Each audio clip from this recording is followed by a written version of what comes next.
김미자, 너 지금 제정신이야? 이게 지금 30년 친구 아들 결혼식에 와서 내가 보일 태도냐고.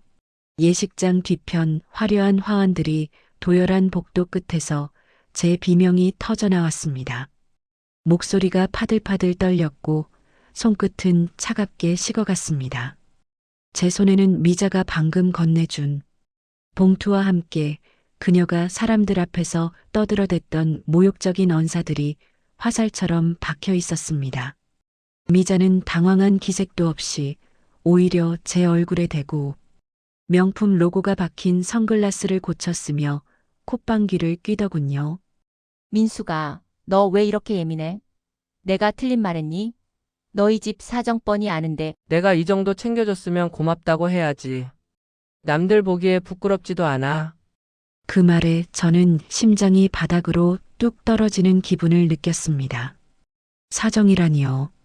남편 은퇴하고 아들 결혼 자금 마련하느라 살던 집을 조금 줄여 이사했다는 소문이 그새 미자의 귀에 들어간 모양인데 그걸 빌미로 30년 절친의 경사스러운 나를 동정의 무대로 만들어버리다니요. 사실 저와 미자는 고등학교 시절부터 바늘과 실이라 불리던 사이였습니다. 제 기억 속 미자는 늘 보호해줘야 하는 연약한 아이였죠. 미자네 집이 쫄딱 망해서 단칸방을 전전하던 20대 시절, 저는 미자의 눈물을 닦아주던 유일한 사람이었습니다. 한 번은 이런 일이 있었습니다. 우리가 25살쯤 되었을 때였나요? 미자가 사기를 당해 방 보증금까지 날리고 길거리에 나앉게 생겼다며 제 자취방 문을 두드린 적이 있습니다.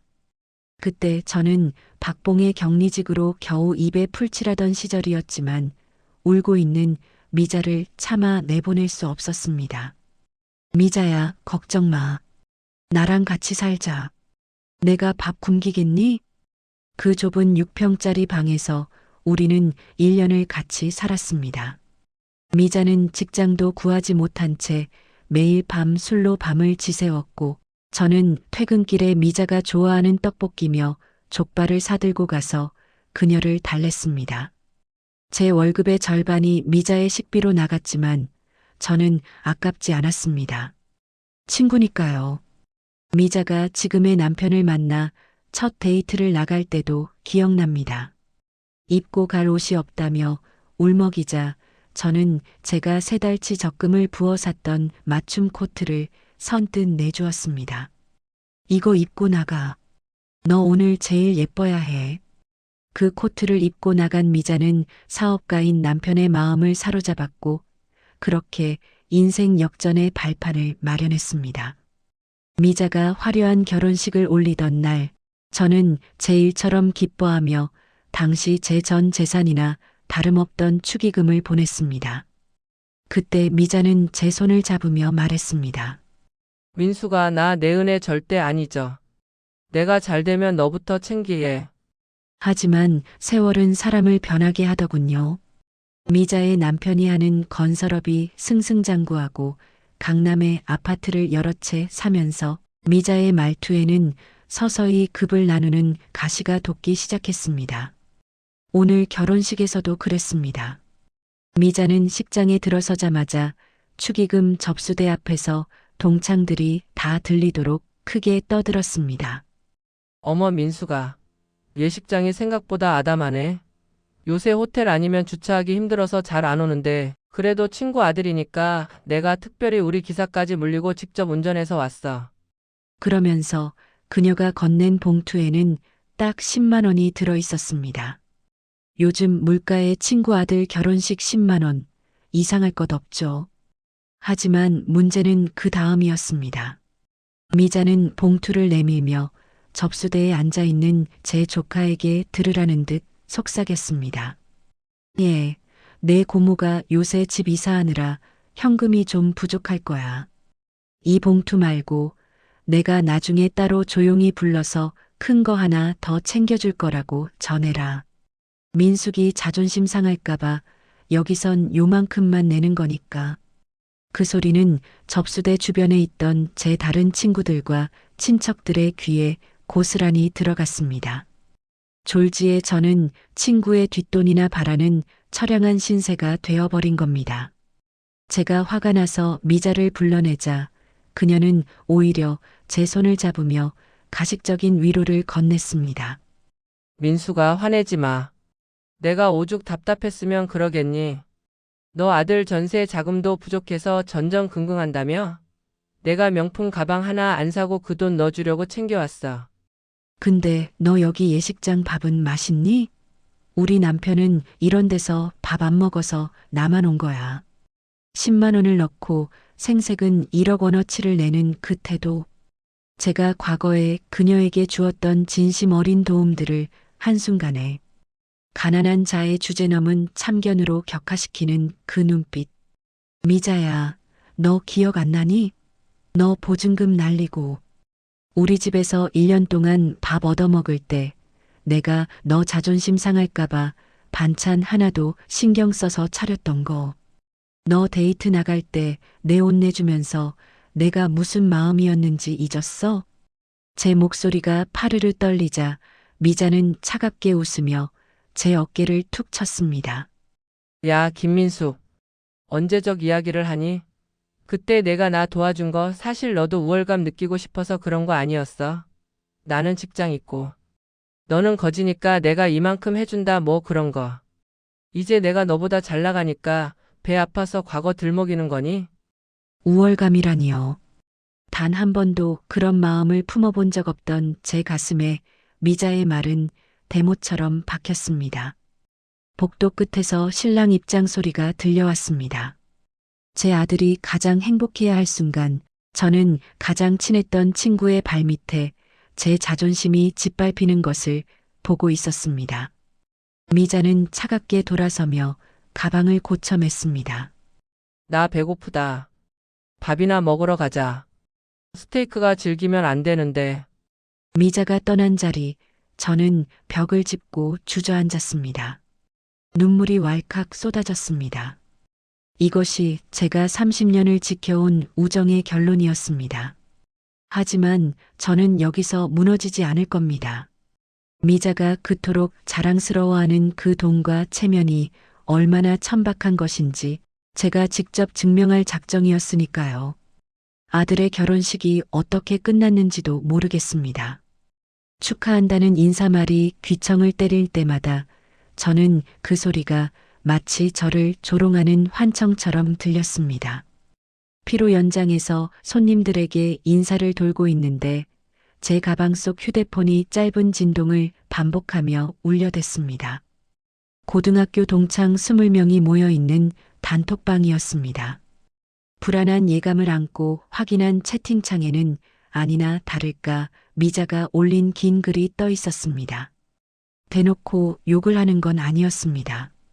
오히려 세상에 둘도 없는 의리녀 코스프레를 하고 있더군요. 김미자, 얘들아. 나 오늘 민숙이네 아들 결혼식 다녀왔는데 마음이 너무 안 좋네. 민숙이 요새 형편 많이 어렵다는 소문 들었지? 오늘 가서 보니까 애가 얼굴도 반쪽이 되고 혼주석에서 웃는데 눈은 슬퍼 보이더라고. 유유. 김미자, 내가 민숙이 자존심 상할까 봐. 사람들 안 보는 데서 따로 두둑하게 챙겨주긴 했는데 그걸로 부족할 것 같아. 우리 동창들이라도 십시일반해서 나중에 민숙이 이사 갈 때 보탬 좀 주자. 친구 좋다는 게 뭐니? 그 뒤로 친구들의 댓글이 줄줄이 달렸습니다. 어머, 미자, 너 정말 대단하다. 역시 앞장서는 건 너뿐이야. 민숙이가 그렇게 힘들었어? 우리한테 말이라도 하지. 미자야, 고생했다. 내가 중간에서 신경 좀 많이 써줘. 순식간에 저는 30년 지기 친구들 사이에서 형편이 어려워 뒷돈을 받아야 하는 불쌍한 여자가 되어버렸습니다. 제가 구질구질하게 돈 때문에 예민해진 사람으로 낙인 찍히는 건 한순간이었습니다. 차라리 욕을 했으면 맞서 싸우기라도 했을 텐데 저렇게 걱정하는 척 자비를 베푸는 프레임을 짜버리니 제가 무슨 말을 해도 자격지심에 찌든 친구의 열등감이 될 판이었습니다. 그 가식적인 도와주자는 말을 보니 20년 전 그날이 떠올랐습니다. 미자가 남편의 부도로 길거리에 나앉게 생겼다며 제 집 마당에서 무릎을 꿇고 울었던 날 말입니다. 그때 저는 미자에게 500만 원을 건네면서 단 한 번도 단톡방은커녕 다른 친구 누구에게도 그 사실을 발설하지 않았습니다. 친구가 가장 비참할 때의 모습은 무덤까지 가져가 주는 게 우정이라 믿었으니까요. 민수가 너 아니었으면 우리 애들 다 굶어 죽었을 거야. 이 은혜 평생 잊지 않을게. 그렇게 울며 고마워하던 미자는 남편 사업이 재기하고 형편이 피자마자 가장 먼저 저와의 거리를 두기 시작했습니다. 제가 빌려준 500만 원은커녕 명절 때 고기 한 근 보내오는 법이 없었죠. 돈을 갚으라는 소리도 못한 채 세월이 흘렀는데 이제 와서 그녀는 자신이 가진 자의 여유를 부리며 저를 동정의 대상으로 전시하고 있었습니다. 한 번은 이런 일도 있었습니다. 동창 중 한 명이 암에 걸려 입원했을 때 미자는 병실에 와서도 제 귀에 대고 속삭였죠. 민수가 너는 애가 손이 왜 이렇게 거칠어? 보습 크림 좀 발라. 난 요새 관리 받느라 손 쓸 일이 없어서 그런지 다들 고생 안 한 손이라더라. 아픈 친구 앞에서까지 제 거친 손마디를 지적하며 자신의 우아함을 과시하던 여자. 그때 알았어야 했습니다. 미자에게 친구란 자신의 찬란함을 돋보이게 해주는 어두운 배경일 뿐이라는 것을요. 엄마 왜 자꾸 핸드폰만 봐? 표정이 안 좋아. 신혼여행을 떠나기 전 인사를 건네는 아들의 목소리에 정신이 번쩍 들었습니다. 저는 얼른 핸드폰 화면을 끄고 아들의 손을 꼭 잡았습니다. 아니야, 너무 좋아서 그래. 잘 다녀와. 엄마 걱정하지 말고. 아들을 보내고 돌아오는 차 안에서 저는 결심했습니다. 미자가 원하는 대로 도움받는 불쌍한 민숙이로 남아주지 않기로요. 미자가 사람들의 칭찬을 갈구하며 천사 행세를 하고 싶다면 그 천사에 가면 뒤에 숨겨진 썩은 민낯을 보여주는 수밖에 없습니다. 저는 조용히 예전 통장 내역과 일기장을 뒤져 20년 전 미자에게 보냈던 입금 확인증을 찾아냈습니다. 그리고 그녀가 돈 갚겠다며 보냈던 비굴한 편지들도요. 그리고 단톡방에 답장을 남겼습니다. 민숙 미자야, 나 걱정해줘서 고마워. 내가 따로 챙겨준다는 말 친구들이 다 오해하겠어. 다음 주 모임 때 내가 너한테 줄 게 하나 더 있는데 그때 우리 30년 우정 확실하게 정리하자. 내가 말한 그 보조금 나도 제대로 돌려줄게. 미자는 어머, 뭘 또 돌려줘 친구 사이에. 알았어. 그날 보자라고 대댓글을 달더군요. 그녀는 아직 상황 파악이 안 된 모양입니다. 제가 돌려줄 것은 돈 10만 원이 아니라 그녀가 20년 동안 갚지 않은 500만 원의 원금과 이자, 그리고 그동안 제가 참아온 무시의 세월에 대한 청구서였습니다. 다음 주 금요일, 미자가 동창들을 위해 한턱 쏘겠다고 공표한 그 비싼 한정식 집이 바로 미자의 위선이 박살나는 자리가 될 것입니다. 드디어 약속한 금요일이 되었습니다. 강남 한복판 1인당 10만 원은 좋게 넘는다는 고급 한정식 집의 육중한 문을 열고 들어서자 이미 도착한 친구들의 웃음소리가 복도를 가득 채우고 있었습니다. 어머, 민숙이 왔니? 여기 앉아, 여기. 미자가 마치 이 방의 주인이라도 된 듯 상석에 앉아 저를 불렀습니다. 그녀의 앞치마는 명품 실크 스카프였고 테이블 위엔 화려한 보석이 박힌 차 키가 보란 듯 놓여 있었죠. 제가 자리에 앉기도 전 미자는 기다렸다는 듯 다른 친구들을 향해 입을 뗐습니다. 애들아, 오늘 내가 민숙이 기 살려주려고 부른 거 알지? 민숙이가 아들 장가 보내고 마음이 허한가 봐. 우리 오늘 맛있는 거 잔뜩 먹고 민숙이 이사가는 집가전이라도 하나 보태주게 마음들 좀 모아보자.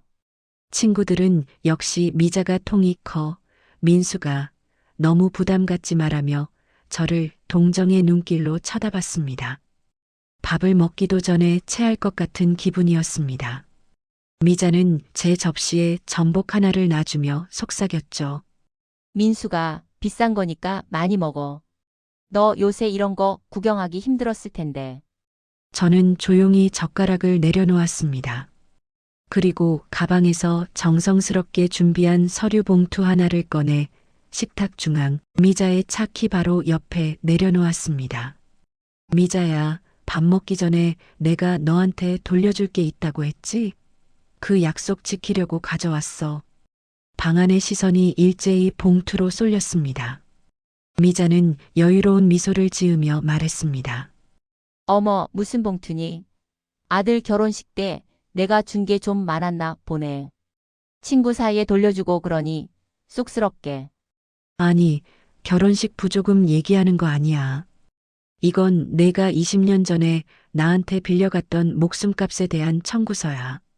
저는 봉투를 열어 내용물을 하나씩 식탁 위에 펼쳤습니다.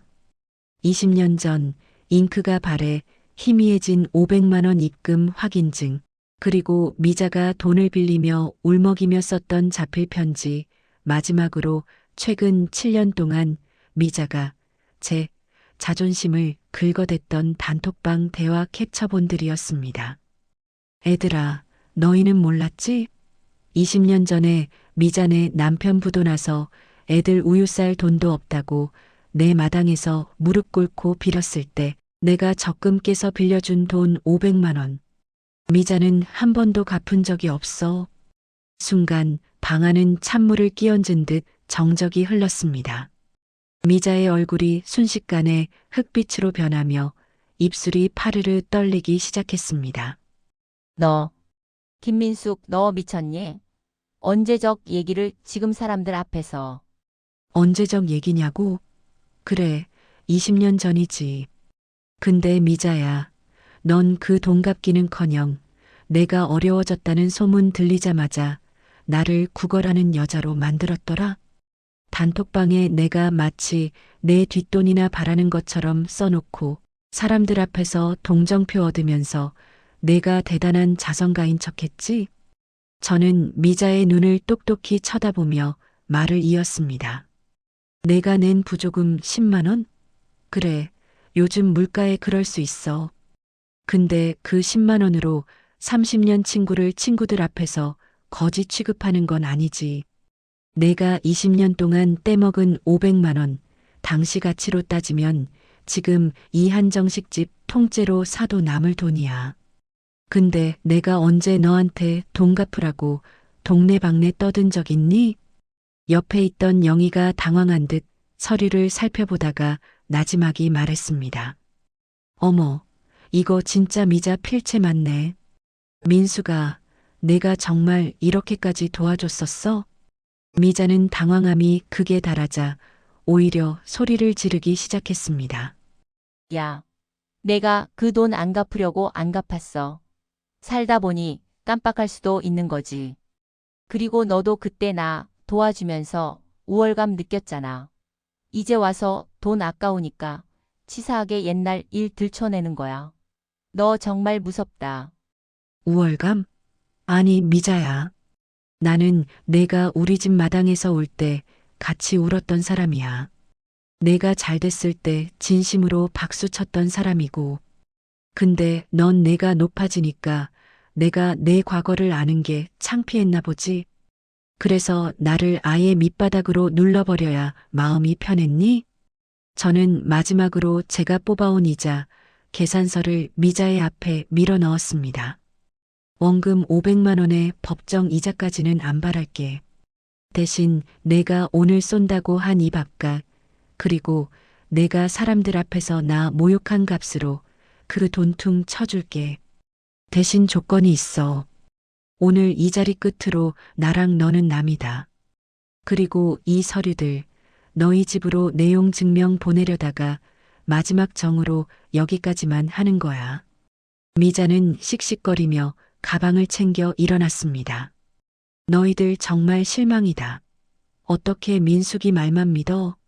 라며 소리를 질렀지만 이미 친구들의 시선은 차갑게 식어 있었습니다. 평소 미자의 잘난 척에 은근히 지쳐있던 친구들이 하나둘 입을 열기 시작했거든요. 미자가 폭풍처럼 방을 나가버리고 난 뒤 저는 남은 친구들을 향해 조용히 고개를 숙였습니다. 미안해, 애들아. 좋은 모임 망쳐서. 근데 나도 더 이상은 이렇게 살고 싶지 않았어. 친구라는 이름으로 내 자존심이 깎여나가는 걸 보고만 있는 게 우리 아들한테 너무 미안하더라고. 그날 저녁 미자가 빠진 단톡방에는 묘한 정막과 함께 새로운 대화들이 오갔습니다. 누군가는 저에게 개인적으로 사과를 해왔고, 누군가는 민수가 내가 참 대단하다며 뒤늦은 위로를 건넸습니다. 하지만 저는 알았습니다. 이제 예전에 그 바보같이 착한 민숙이는 없다는 것을요. 30년 묵은 가짜 우정의 체증이 내려가는 순간 제 마음속엔 단단한 심지 하나가 생겼습니다. 미자가 폭풍처럼 식당을 박차고 나간 뒤 고급 한정식 집의 프라이빗 룸은 차가운 냉기가 감돌았습니다. 1인당 10만 원이 넘는다는 화려한 요리들은 이미 주인을 잃은 채 식어가고 있었죠. 미자가 앉아있던 상석에는 그녀가 흘리고 간 명품 스카프 한 자락만이 비참하게 걸쳐져 있었습니다. 친구들은 약속이라도 한 듯 입을 다물었습니다. 영희는 제가 식탁 위에 펼쳐놓은 20년 전의 누런 입금 확인증을 떨리는 손으로 만져보며 나지막이 을조렸습니다. 민수가, 너 정말 독하다. 아니, 독한 게 아니라 무섭다. 어떻게 이걸 지금까지 가지고 있었니? 미자가 이 정도로 너한테 빚이 있는 줄은 꿈에도 몰랐어. 독해서 가지고 있었던 게 아니야, 영희야. 저는 씁쓸한 미소를 지으며 말을 이었습니다. 미자가 빌려간 그 500만 원. 사실 그때 우리 남편 회사에서 정리해고 바람 불 때였어. 우리 애들 학원도 다 끊고 내가 마트 파트타임 뛰면서 모은 전 재산이었거든. 그런데 미자가 죽겠다고 하니까 친구 살리는 게 먼저라고 생각해서 보낸 거야.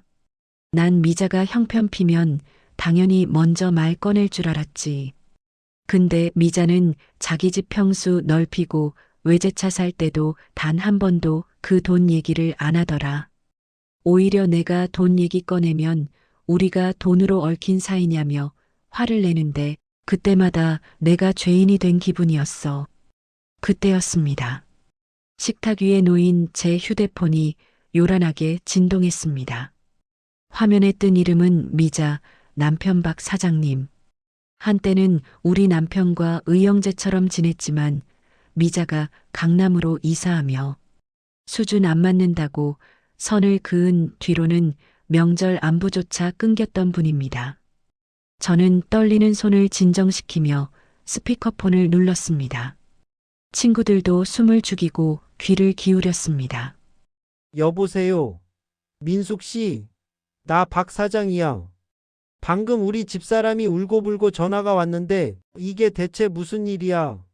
돈 500만 원 때문에 사람들 앞에서 내 마누라를 사기꾼 취급했다며? 목소리에는 당혹감과 특유의 거들먹거리는 권위의식이 잔뜩 섞여 있었습니다.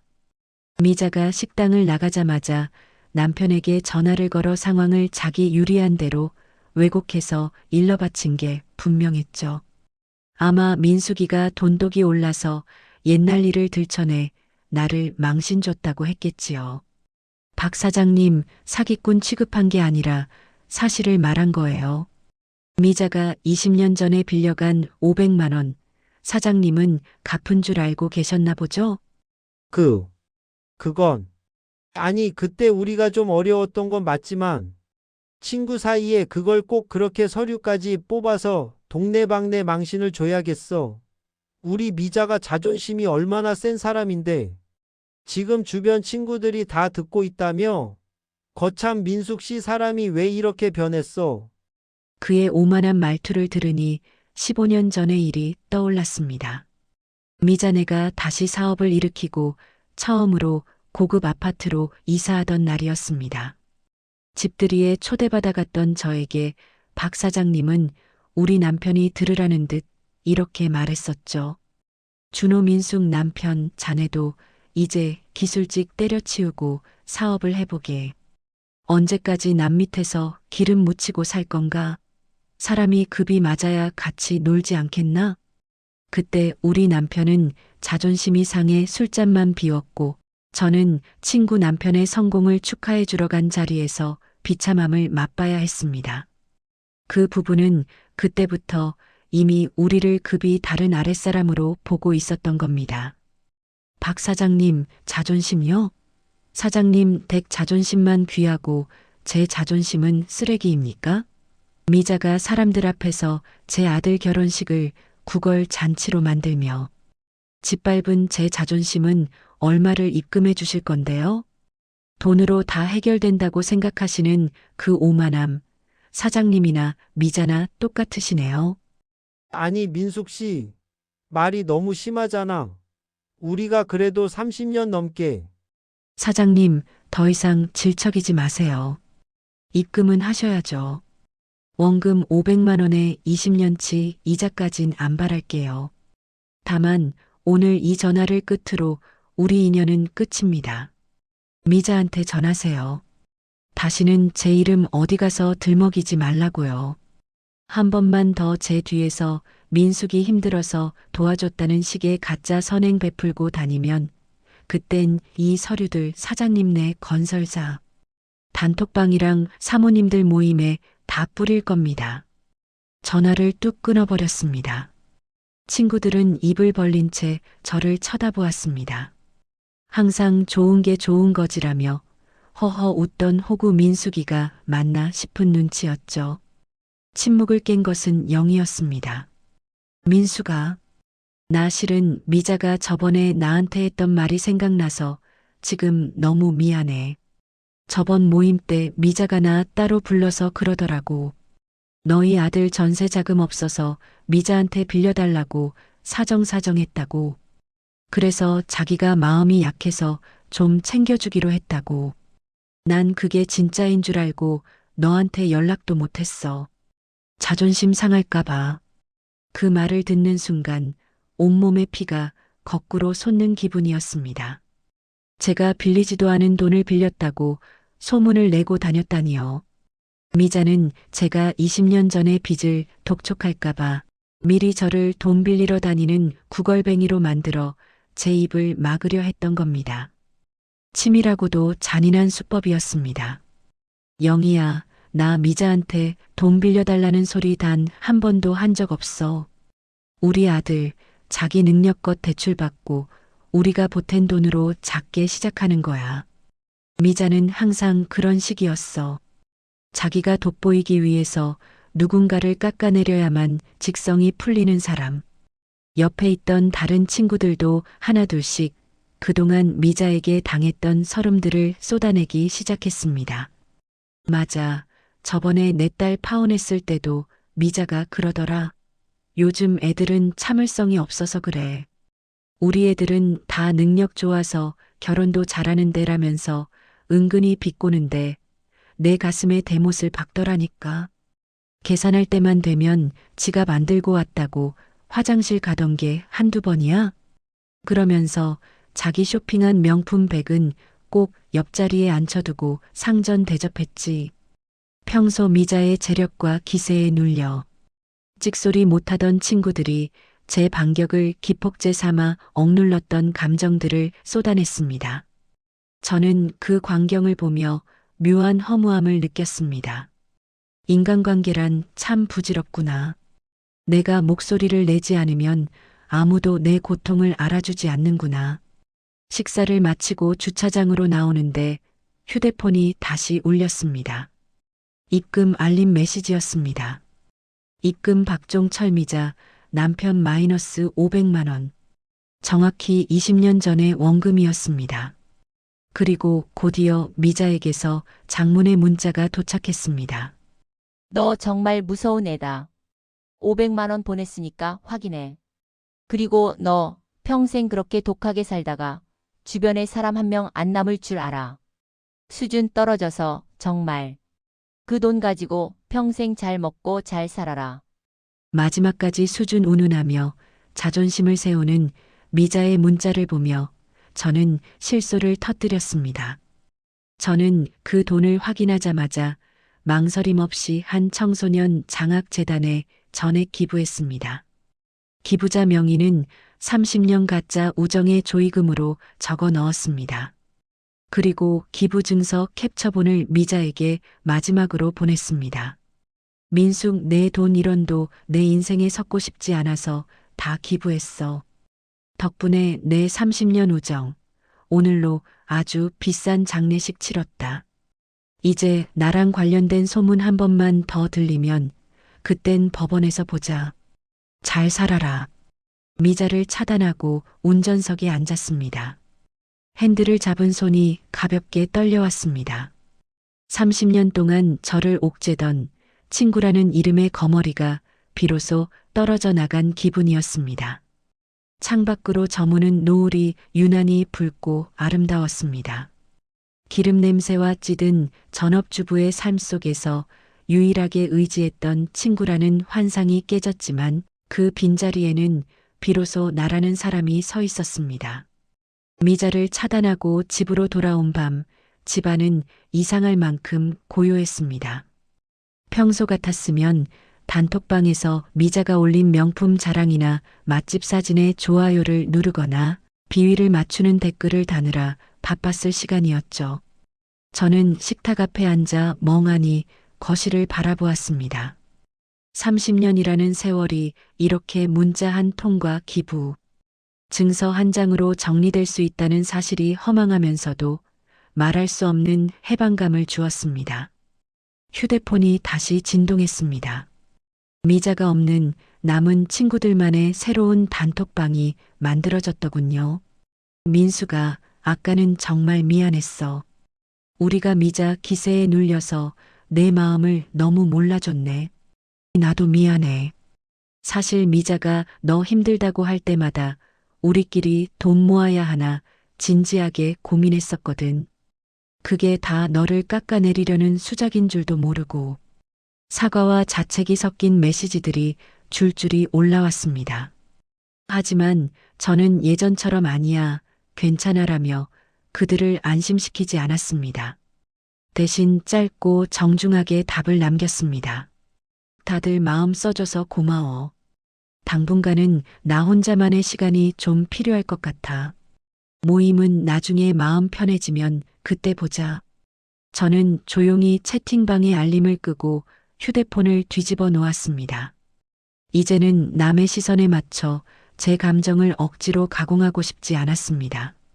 친구들에게 착한 민수기로 남기 위해 애쓰던 에너지를 이제는 온전히 저 자신을 위해 쓰고 싶었습니다. 다음 날 아침 저는 가장 먼저 옷장을 정리했습니다.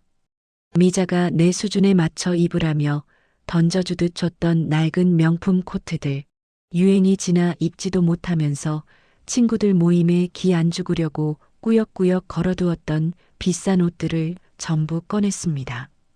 옷을 한 벌 한 벌 드러낼 때마다 미자의 목소리가 들리는 것 같았습니다. 민수가, 너는 이런 거 평생 못 사보지? 내가 특별히 주는 거야. 저는 그 옷들을 커다란 종이 상자에 담아 헌 옷 수거함으로 가져갔습니다.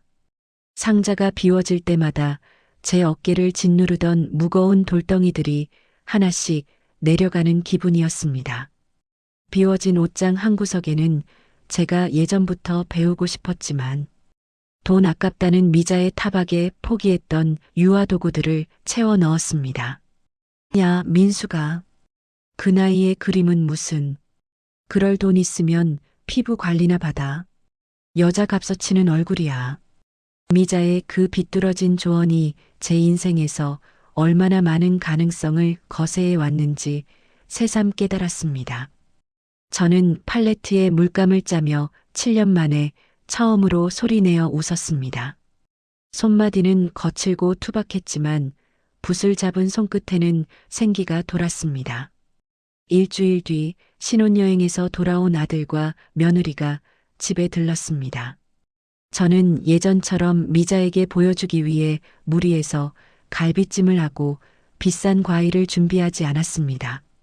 대신 아이들이 좋아하는 정갈한 나물 비빔밥과 구수한 된장찌개를 끓였습니다. 엄마, 오늘 표정이 정말 좋다. 결혼식 날엔 좀 지쳐 보였는데 이제 진짜 우리 엄마 같네. 아들의 말에 며느리가 맞장구를 쳤습니다. 어머니, 이 된장찌개 정말 맛있어요. 비법 좀 알려주세요. 저도 집에서 해보고 싶어요. 저는 아이들의 웃음소리를 들으며 깨달았습니다.